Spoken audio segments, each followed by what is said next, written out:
all right. Don't all jump at once. So was that, if it was TV, was that going to be what we saw? Was that maybe the pilot version? No, more or less the only thing that would have been in there as it stood was the openings. Well, actually, the opening scene between Eddie and Eddie was leaving for work, and then the stuff where I'm on the bus. I'm not on the bus. So that was in there, but almost it was the sort of idea that survived, and the arc of it survived, but almost nothing else. Right.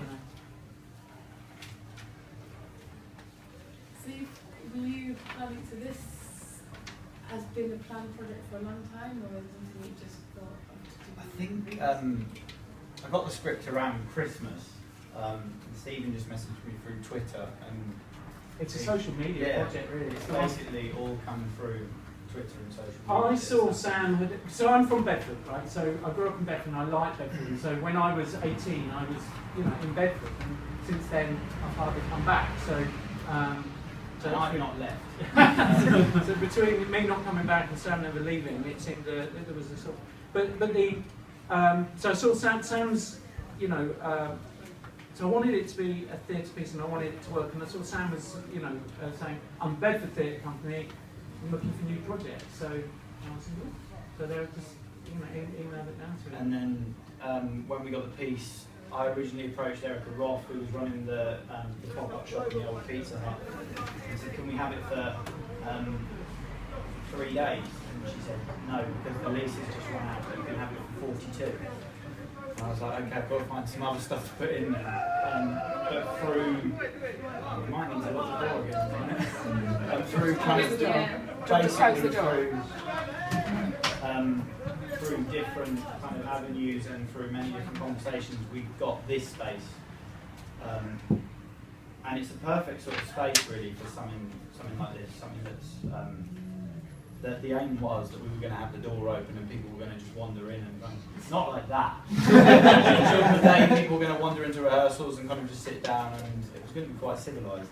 And they were going to just watch the process, because I'm also writing an MA which is all about kind of open practice and open process and opening up all the rehearsal process to people, and it doesn't really happen in the UK quite a lot. So we put that to Arts Council and said, okay, well, we'll keep the doors open and we'll have people wander in, give us feedback, let people see the rehearsal process. And it just kind of evolved from there really, and we needed a shop, and this just became available about a week ago, 2 weeks ago maybe, and we just snapped it up and it's gone from there really.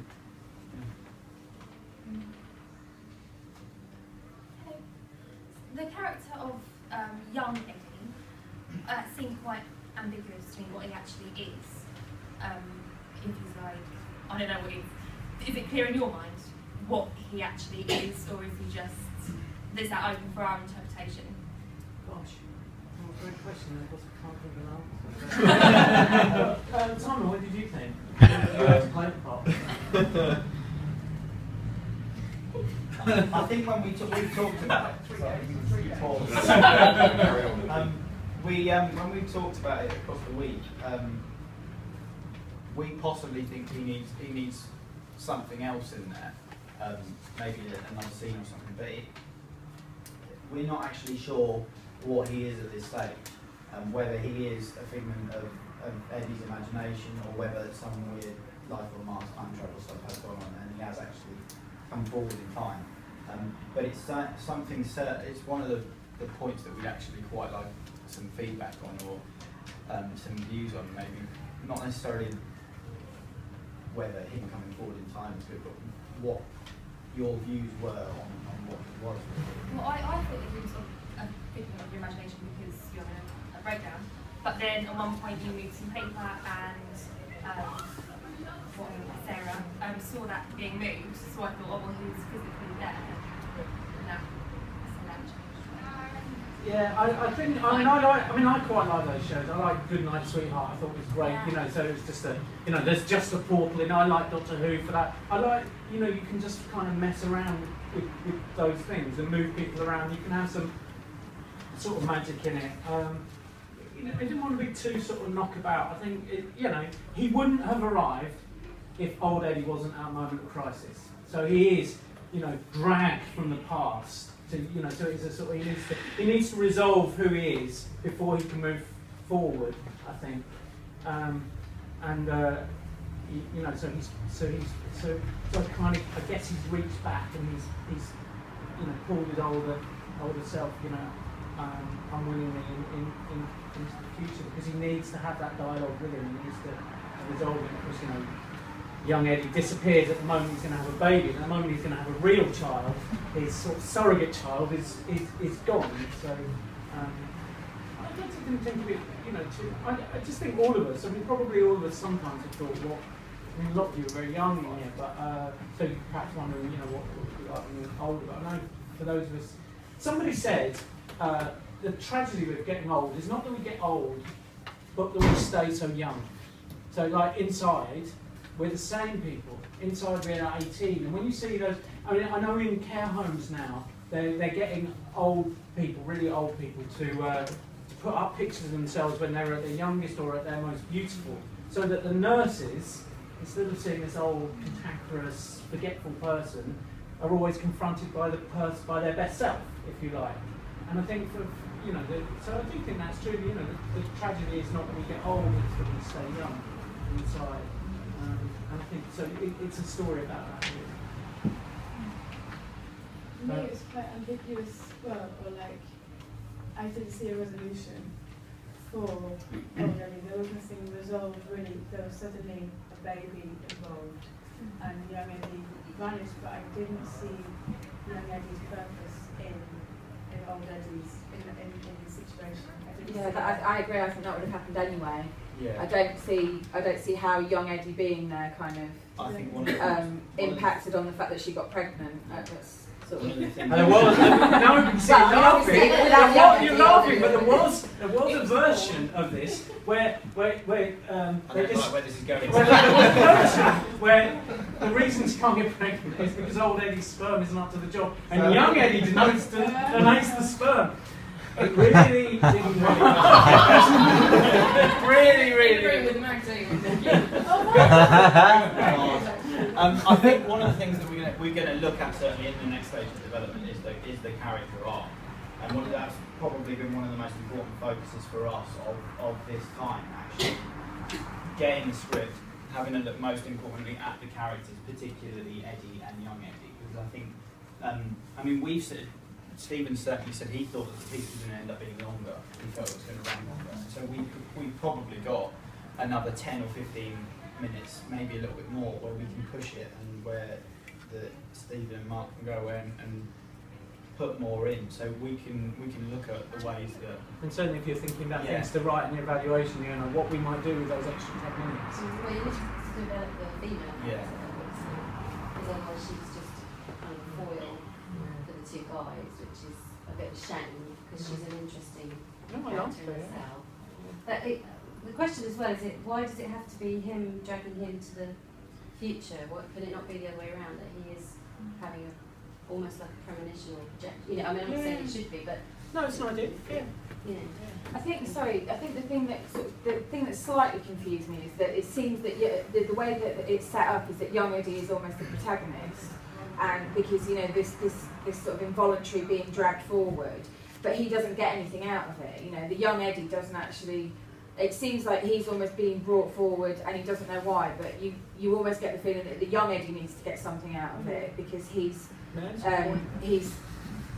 kind of snatched away from his life to do something, and but like I think like has been said, that doesn't seem to happen. He doesn't kind of do anything, and when he gets back, nothing has changed. He hasn't had any real kind of impact on his own future. No, I think that's a good point. He needs to take something from the future. Yeah. Can I just say something? I'm not a very arty person.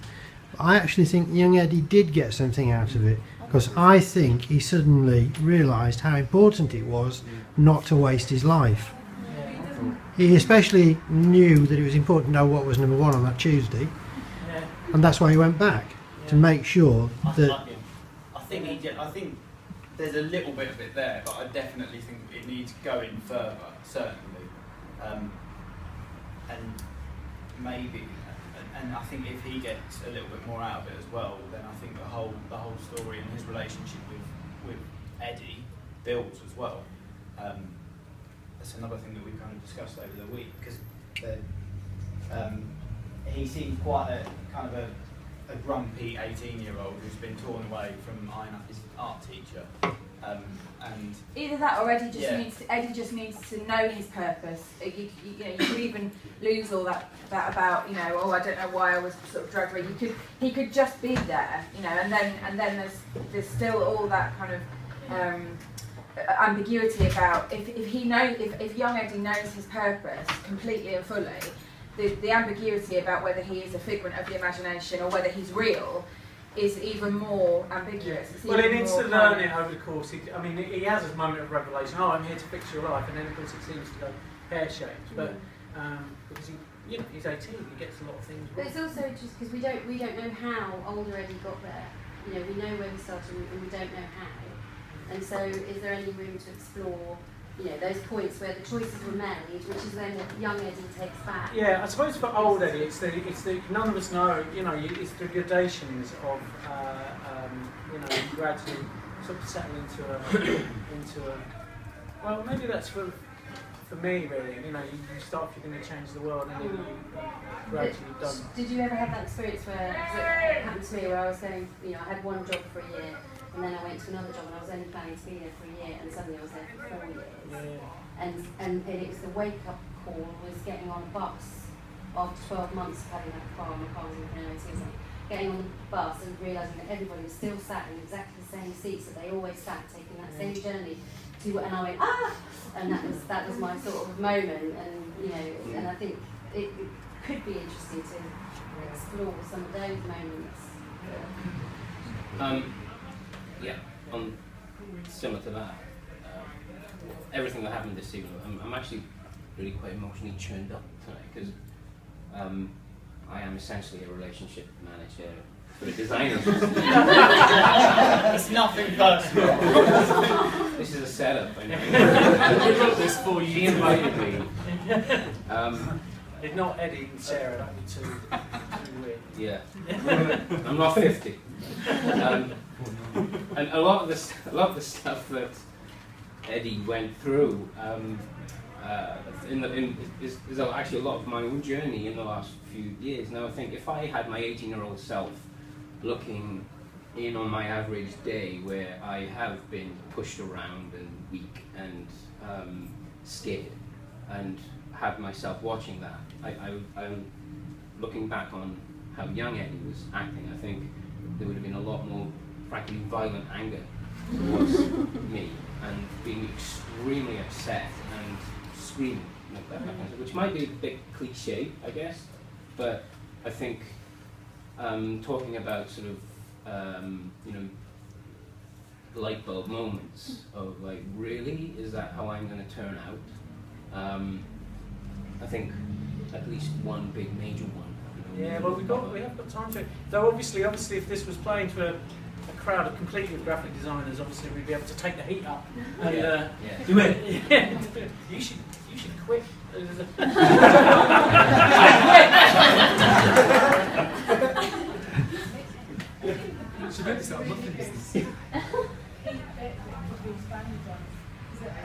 really interesting the fact that it is everyone looks at it and sees it as themselves. I thought that really interesting, and that wasn't ever explained, but that has to be explained. But there was, and then at the end, your young Eddie is like taken back, and to me, he forgets. He doesn't remember any of this. He doesn't. He's back to the thing. He's really just painting, and then he doesn't. So I kind of thought it doesn't.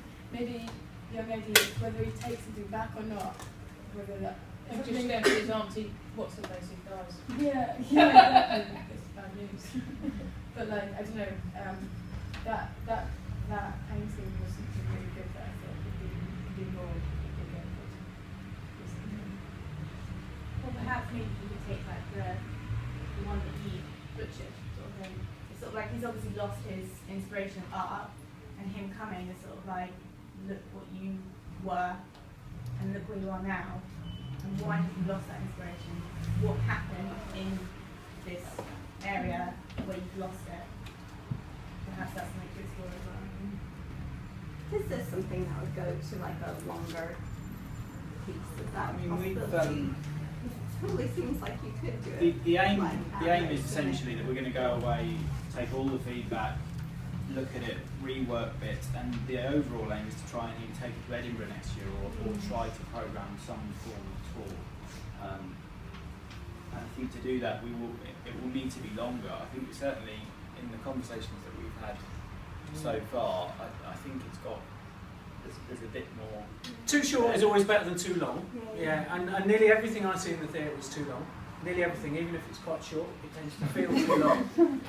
But I think no, but this doesn't. This to me did feel a little bit too short, which I hadn't. So I had definitely erred, and myself and Mark, we definitely erred on the side of trying to keep it short and keep it tight. And I wouldn't want to lose that. I wouldn't want it to get bogged down in sort of any kind of too many existential discussions. It already teeters a bit on the brink of doing that. So it would need to be, you know, character reveal and action. It would need to be, you know, there would need to be momentum and propulsion to it. So you wouldn't want to just put stuff in because you've got to fill 10 more minutes. But yeah, but I think you're right. I think there is a little bit more room to breathe. Maybe it's a little bit more, because the scenes for me that are really kind of lovely are the and I can say that because a lot of it was Mark's annoying. But it's the opening. It's a sort of lovely relationship between Sarah and Eddie that came out. So, I think certainly one of the things that struck us while we were working on it was that it isn't just quick like in actual time. It feels quick as well. When we've been rattling through it, certainly today, there are sections of it where you just think. If you looked at it in pages, you wouldn't think we'd get through it all in 40-ish minutes, which is probably what it's been roughly. Yeah. I want to ask the actors, have you, because I've seen you do it twice before, plus other scenes today. Can you say how you felt doing it this one? It does quite different. I think there's always something about having an audience that brings an energy to it. So that for me always changes the dynamic of it. But I think the more you run it, the more familiar you get with it, and therefore the more confident you get with it. So yeah. You seem to really enjoy it today, though. So yeah. Definitely having people laughing. Yeah. It's not very much silence all the way through. Where we think it is as well. So to have, like, it got quite a lot of laughs, a lot more than I thought it would actually. I wasn't expecting quite as much as well. We nearly cut, there were lines we nearly cut, you know, really nearly cut. There was a whole bit, we had a bit of a discussion today about, you know, I was practicing for the interview and I was going, that doesn't work, let's just get rid of it. And I was actually, Sam said, no, I quite like it in there. And you know, I've then been in that situation where they say something stupid too. And then people, you know, and people laughed at it, you know, so great to have an audience. Yeah.